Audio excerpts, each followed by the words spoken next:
Siri ya benki: kwa nini hawawezi kukukopesha kununua hisa zao?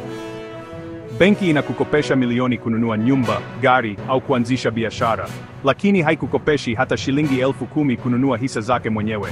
Kwa nini?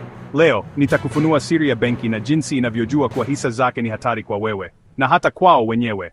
Moja, benki anajua uhalisi wa hisa zake. Benki inajua kila kitu kuhusu hesabu zake.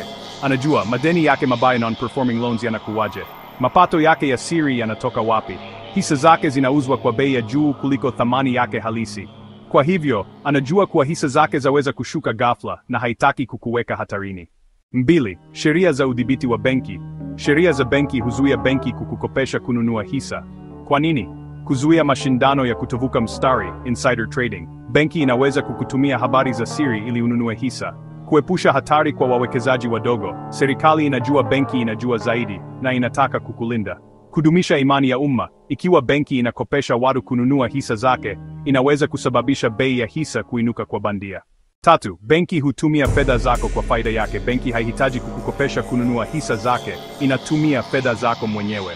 Anafanya hivi: anakopa pesa yako kwa kukupa riba ndogo. Anaiwekeza pesa hiyo kwenye hisa na mali nyingine. Anapata faida kubwa na kukupa riba ndogo. Kwa hivyo, anafaa zaidi kukutumia wewe kama mweka amana badala ya mwekezaji wake.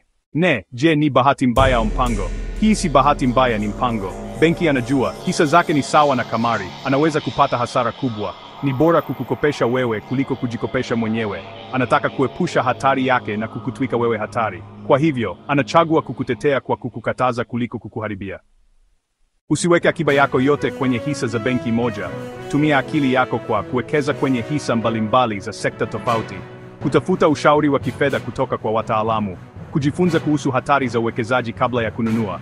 Benki haitaki kukuharibia, wewe pia usijiharibie. Shiriki video hii na mwekezaji mwenzako. Andika kwenye maoni: je, umewahi kujiuliza kwa nini benki haikukopeshi kununua hisa zake? Jifunze kuwekeza kwa akili, si kwa hisia.